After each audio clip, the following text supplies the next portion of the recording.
Hello everyone! Kamusta pong lahat? It's me, Mommy Fatty, and welcome back to my channel. So, ayan mga mamushi. So, today mag-update lang tayo sa mga kaganapan sa buhay natin and also previously, and siguro nagtaka kayo sa caption ng ating video for today kasi ayun na nga, na-rush nga ako sa emergency mga mamushi. And for my last video, actually nandito ako sa loob ng kusina kasi ayokong mag-ano doon. So, sa nakapanood ng previous video ko, my last uploaded na video is nandito nga ako ngayon dito sa bahay namin sa Old Airport.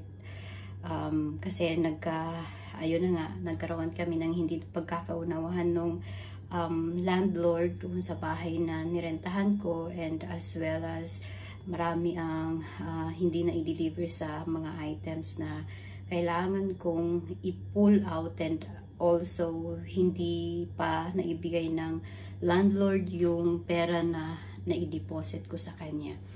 And ayun mga mamshi, for now nandito nga ako ngayon sa Old Airport. So ay, pasensya na. Nandito ako ngayon kasi ayan, actually dito lang muna ako nagtatambay, kung hindi dito, doon sa kwarto ko. So parang, alam niyo yun, separate room na lang kami dalawa. So, alam niyo mga mamshi, sa mga nagsasabi na ano ba yan, they are together again, na parang hindi ako nagtanda or something, na alam niyo yun, once a cheater is always a cheater, once a liar is always a liar, and he will never change that way. So ayun mga mamshi, for now all I can say is I'm here not for myself but for the sake of my son. Yun yung masasabi ko for now mga mamshi. And ayun, although naging okay kami sa court mga mamshi, for now na I move here again together with him, there's a lot of things na nag-change between sa amin mga mamshi, especially yung kumbaga yung attachment namin sa isa't isa. Kasi dati mga mamshi, nag-aaway kami for some reason, pero nagiging okay kami, and ako lagi yung parang ako lagi yung gumagawa ng way para, alam niyo yun, maging okay kami, kasi ayokong pahabain yung hindi namin pagkakaunawaan. And of course, nandoon naman yung pampalubag loob na binibili niya sa akin after namin maging okay mga mamshi. But this time is different. Alam niyo yun, parang sobrang masasabi ko na sobrang naapektuhan yung emotion ko, yung mental health ko. And ayun, kaya ako na-rush sa hospital is because before that day or before that night na dalhin ako sa emergency, nagkaroon kami ng big fight, dalawa. And ayun mga mamshi, alam niyo yun, ako, hindi ko lang alam sa ibang babae kung paano nila i-handle yung emotion nila, kung paano nila i-handle yung ganitong sitwasyon. But for me, mga mamshi, is mula nung nalaman ko yung about doon sa babae, parang masasabi ko na parang naging, alam niyo yun, parang naging rebelde ako sa action ko, and then parang, alam niyo yun, parang wala na akong pakialam kung ano yung masira ko dito sa loob ng bahay. Kasi parang feeling ko mga moms, pag hindi ko nailalabas yung sama ng loob ko, and yung parang yung galit ko, yung selos, and parang frustration ko sa ginawa niya sa akin, sa aming dalawa ng bata. Parang alam niyo yun, parang mag-i-end up ako na mababali ako sa isang sulok. And ayun, nawalan ako ng focus sa lahat ng mga bagay na gusto kong gawin, especially yung business ko, and doing some, alam niyo yun, nagpaplano akong gumawa ulit ng another alam niyo yun, parang another business na other than clothing, mga mamshi. So, kasi ayun na nga, sabi ko sa kanya na para yung pera na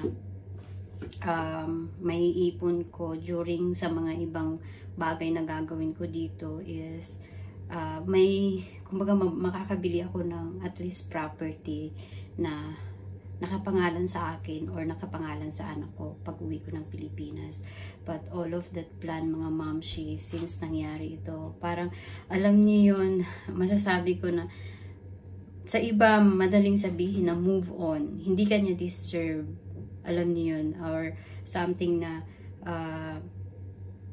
kumbaga, you are beautiful, you can find better than him.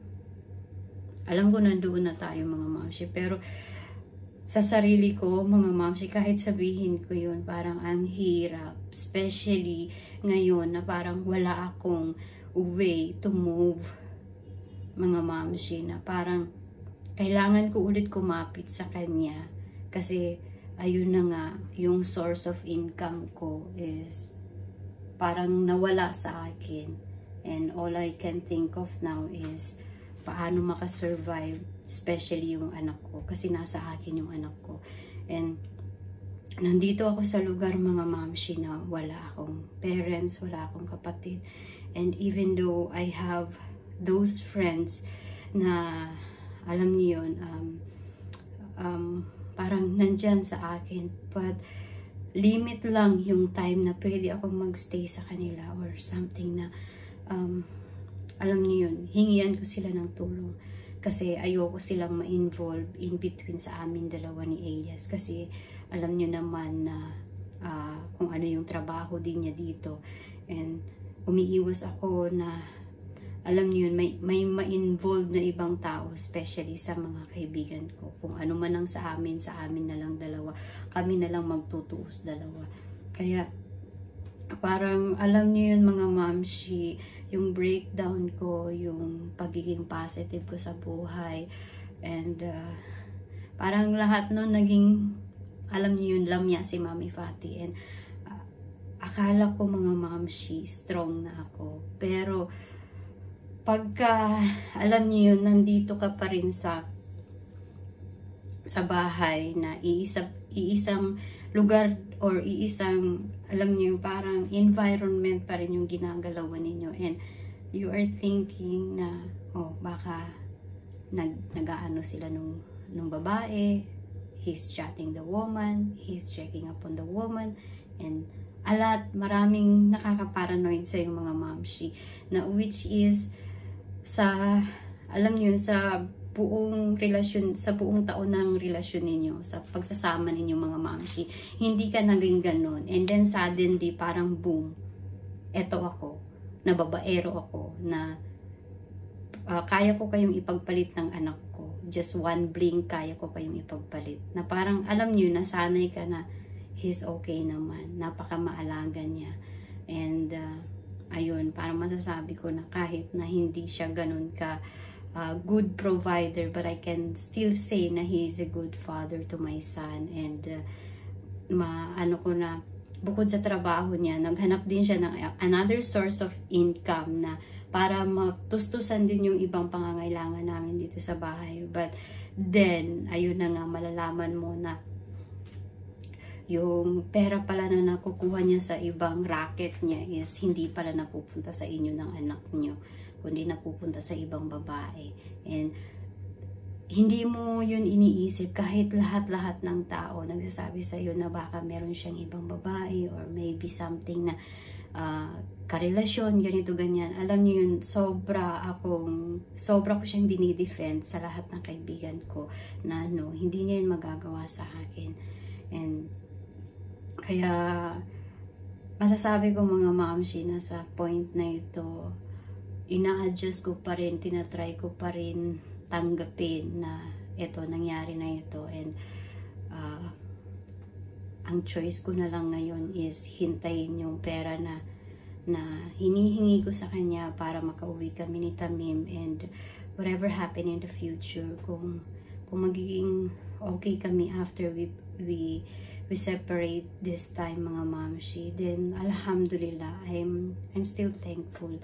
Pero kung hindi naman kami magiging okay after we separate this time, is I think all I can ask to Allah is, alam niyo yun, mas anuhin niyo yung pagiging strong ko for my son. Kasi siguro kung hindi dahil sa anak ko, mga mamshi, parang nasa point na ako ng buhay ko na gusto ko nang gumive up. Pero kailangan kong iuwi yung anak ko, mga mamshi, and yung migraine ko parang this time mas nagiging worse kasi yung parang paranoid and ang dami kong iniisip, and alam niyo yung gustong gusto kong umuwi pero nandito pa rin ako sa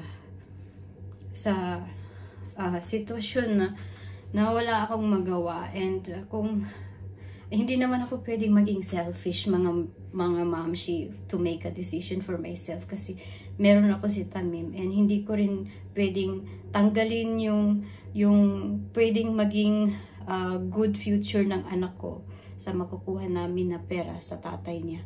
Kasi kung ako lang, mga mamshi, mas gugustuhin kong umuwi na lang, hayaan ko na lang yun kasi nasanay naman ako sa mahirap na buhay, and ako naman yung tipong babae na marunong dumiskarte sa buhay kahit ano pa yan. Basta alam ko na makakapera ako, mga mamshi. Hindi ako yung tipong babae na kumbaga materialistic and the same time maarte. No, mga mamshi. Kumbaga kahit materialistic ang tingin ng iba sa akin, but pagdating sa trabaho at alam kong magkakapera ako, hindi ako nag-iinarte, mga mamshi. Kaya ayun, mabubuhay ako kahit wala siya. Pero hindi ko pwedeng gawing or kumbaga gumawa ng desisyon dahil sa ginawa ng tatay niya, or dahil sa hate ko siya, or dahil sa galit ko, dahil sa ginawa niya sa akin.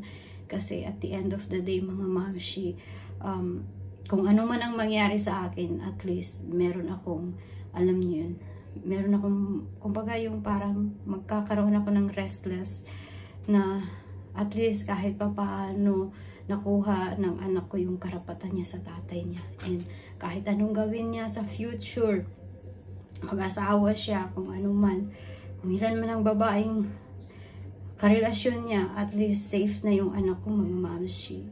Yun na lang yung iniisip ko. And ayun, sa mga negative na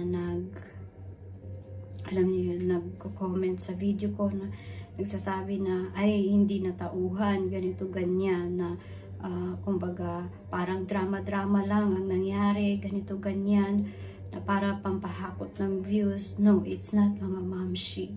Kung hindi ko naman pwedeng i-video lahat-lahat ng pag-iiyak ko, lahat-lahat ng alam niyo yun, pag-breakdown ko para lang sabihin or i-prove sa inyo na I'm really in this situation na alam niyo yun, parang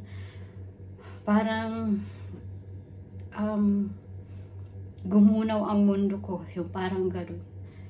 Kasi syempre tayong mga Pilipino, once na nagmahal tayo, talagang todo tayo magmahal at todo bigay tayo, mga mamshi, to the point na parang kahit sa sarili natin wala na tayong iiwan, wala na tayong kumbaga lahat ibubuhos natin sa asawa natin. Ganon tayo ng mga Pilipino. And sabi ko nga sa kanya na sa 5 years na kasama natin ang pamilya natin, kahit alam kong mahal mo ako yung pinakasalan mo, pero parang feeling ko naghahanap pa rin ako ng attention mo, yung parang ganun, mga mamshi. Kasi ibang-iba talaga ang mga Pakistani man. Masasabi ko na hindi sila kagaya sa atin na very showy sila sa attention, sa pagmamahal, mga mamshi. Sila, they're thinking na pag nabigyan ka nila ng something na material, okay ka na doon. Which is tayo, mga mamshi, always yung time, yung spending time with the family, and also yung action mo sa partner mo, yun yung parang lagi-lagi sa atin ng mga babae, na yun yung gusto natin rather than buying us a gift. Parang ganun mga mamshi. So, sa kanila iba talaga mga mamshi. Minsan, nasasabi ko sa sarili ko na, bakit? Parang ganun. Nagtatanong ako na bakit. Alam niyo yun. Bakit siya pa? Or, ano ba ang kulang sa akin? Of course, hindi ka matagkad, mami. Yun ang kulang sa iyo, charot. So, kidding aside for that, mga mamshi. But, ayun, this time, gusto ko man mag-update sa inyo, mga mamshi. Pero, parang, alam niyo yun, mas gusto ko na lang na umupo, mas gusto ko na lang na parang maglaro na lang sa cellphone ko, and even yung mga gamit na gusto kong ayusin para madala sa Pilipinas, mga mamshi, and also yung mga binugos na item, hanggang ngayon hindi ko pa rin siya naayos. And maybe tatawagan ko si Winnie, yung nag-work sa akin, para ma-help niya akong i-organize yung mga gamit, and also i-relive ko na rin yung mga binogos and mga ibang damit ko, ibibenta ko na rin para hindi na hassle pagka ipapakargo ko, and also para sa pag-uwi namin. Kasi yun ang sabi ko sa kanya, mga mamshi, na as soon as possible asikasuhin niya yung pera, mga mami, kasi parang sa part ko, mga mamshi, parang ang hirap tanggapin, or maybe kailangan ko ng panahon para tanggapin ang nangyari, or kailangan ko talagang umuwi ng Pilipinas para, alam niyo yun, ma-appreciate ulit yung sarili ko, or bumalik ulit yung confidence ko na, oh, Mami Fati, you're young and beautiful. Hindi mo kailangan magmukmuk, hindi mo kailangan umiyak sa kanya. Hindi kanya deserve. Alam niyo yun, mga mamshi. And kahit na ano yung presensya niya ngayon, mga mamshi, yung parang ngayon, wala na rin ako. Hindi na ako, nagluluto na lang ako para sa amin ni Tamim. Parang ngayon, parang wala na. Yung parang hindi ko na siya inaanuhan, mga mamshi, not like before, na meron pa akong feeling na ipaghanda siya ng pagkain. This time, mga mamshi, nawala na rin lahat yun. And parang feeling ko na paranoid ako na baka yung kada hawak niya ng phone niya, kausap niya yung babae, kada nagpa-pop or nagre-ring yung phone niya, baka yung babae na ganito, ganyan. And that thing, mga mamshi, I hated to myself, and I really wanted na, sabi ko, pagka lumipat tayo sa ibang bahay, kung pwede man lang, is separate. Kasi parang hindi ko pa kayang, alam niyo, parang nasa isang bahay kami, or sabi ko, kumuha ka ng bahay na para sa amin lang, dalawa ni Tamim, and then bumalik ka sa pamilya mo, sa mga kapatid mo, mga mamshi, para ayun, hindi ko na lang iisipin na, alam niyo, nandito or nakikita kita everyday and mag-aaway tayo, and alam niyo yun, yung hindi ko mapigil yung sarili ko na magalit, hindi ko mapigil yung sarili ko na hindi mag-isip. Parang, alam niyo yun, nag-overthink na naman si Mami Fati. Parang ganun, mga mamshi. And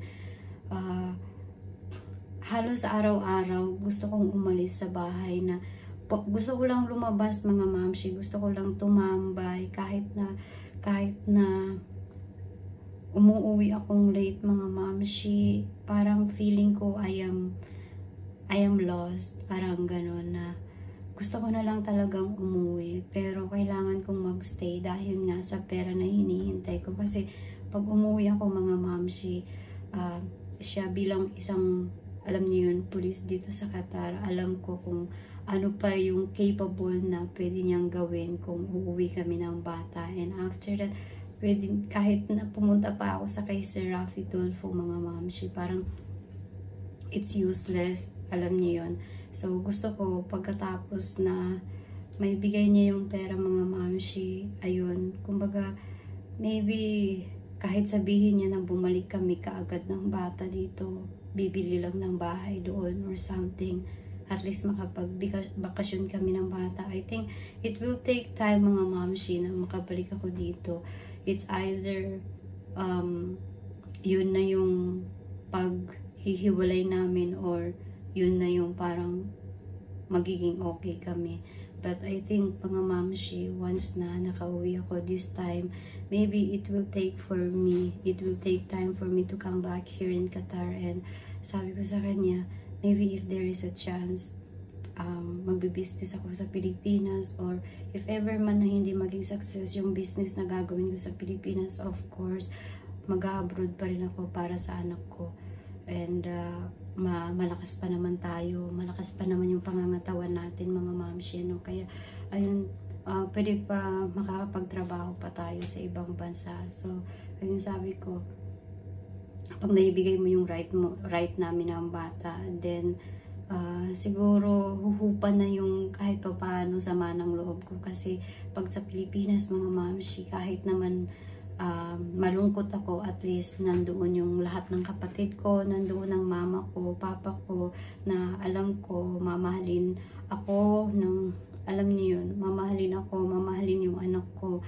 And ibang-iba pa rin mga mamshi, na kahit na alam niyo yun, kasi nung dalaga ako, there's a lot of mga, alam yung puppy love, breakup, and ako kasi yung tipo mga pabebe talaga ako mga mamshi. Kaya alam ng mga parents ko yan kung paano na heartbroken si Mami Fati, and this time alam nila na mas worse yung nararamdaman ko kasi asawa ko siya and may anak kami mga mamshi. And ayun, everyday parang kahit tumatawag si mama, si papa sa akin mga mamshi, parang ayaw ko silang kausapin kasi naiiyak lang ako, and I don't want them to be worried na itong nangyari sa amin dalawa ni Elias.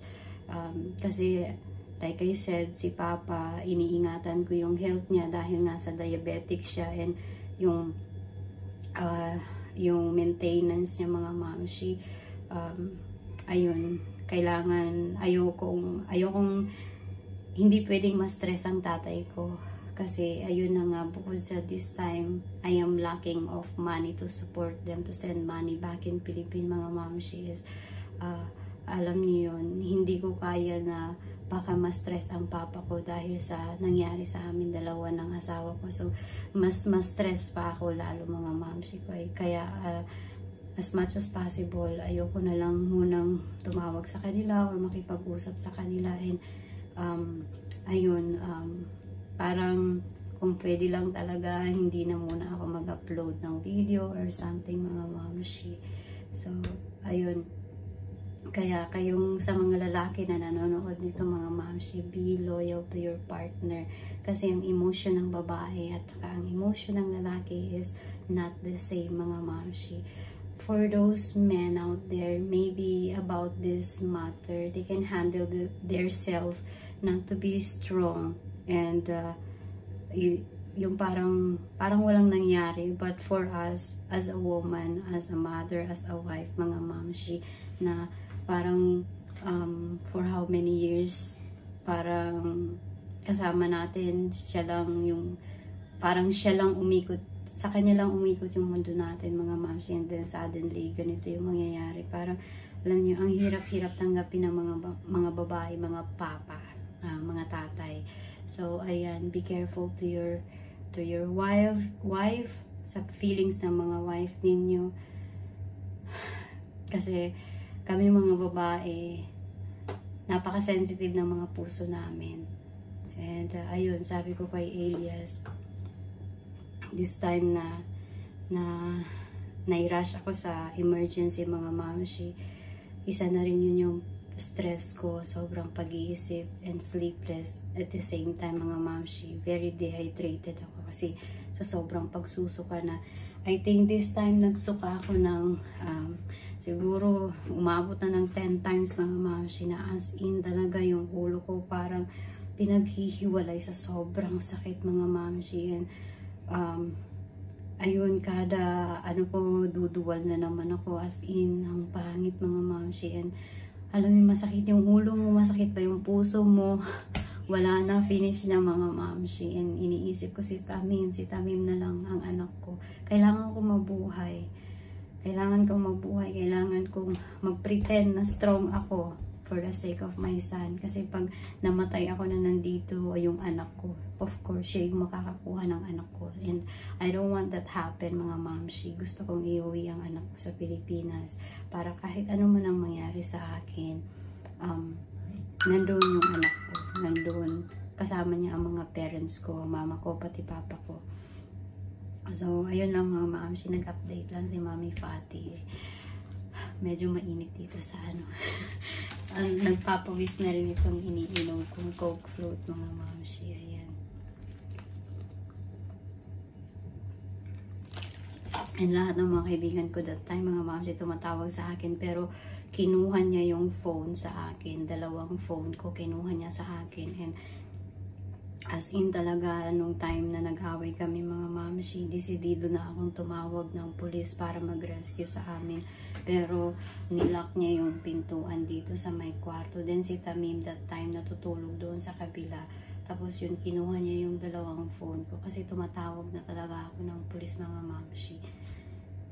Kasi gusto ko na talagang mag-end ang lahat nito, na makauwi na kami ng bata. And the same time, kasi kapag ayun, maanuhan ko siya na meron siyang kaso sa pulis regarding sa amin 2 ng bata mga mamshi, mas mapapabilis yung pera na makukuha namin ng bata. But ayun, sabi niya aayusin niya, i-fix niya kaagad-agad at ayun, itatry niyang makuha yung retirement niya kaagad-agad kasi magre-retiro siya para makuha namin yung pera mga mamshi. So, ayun, inshallah, everything will be fine mga mamshi, and pray for me and for Tamim. Pray for Mami Fati, that's all I'm asking. Anyway, I'm sorry for sharing everything of this, and sa nagsasabi na hindi ko na kailangan i-share yung buhay namin, 2 mag-asawa kasi ganito ganyan. Well, this is part of my content as well mga mamshi. And sa mga lahat ng nakapanood ng about sa love story namin, paano kami nag-meet, yung mga taong na-inspired sa kumbaga sa love story namin mga mamshi. Ayun, masasabi ko lang na hindi lahat ng maghihintay sa'yo ng for how many years mga mamshi is talagang magiging okay kayo hanggang sa huli. Ayan. Kasi sa akin, parang feeling ko mas mahaba pa yung paghihintay niya kaysa sa relasyon namin ngayon. Kasi we just completed 6 years last July mga mamshi. So, niligawan niya ako for almost 7 years. So, diba? Kaya, wag. But, ayun, I'm still thankful sa mga tao na, ayun, na-inspired sa amin and still wishing us the best at the end of the day. So, ayun, alam ko naman sa mga Muslim, pwedeng, mag-asawa ng marami. Pero sa sitwasyon kasi namin, mga mamshi, is different. And, ayun, pagka, like I said, magkukwento tayo sa mga exciting part na yan. So, for now, hanggang dito na lang muna. Medyo napahaba rin yung kwento natin. So, ayun, kung bago kayo dito sa aking channel, huwag niyong kalimutan mag-subscribe and make sure you tap the bell para ma-notify kayo sa next ko pang video. So, bye for now!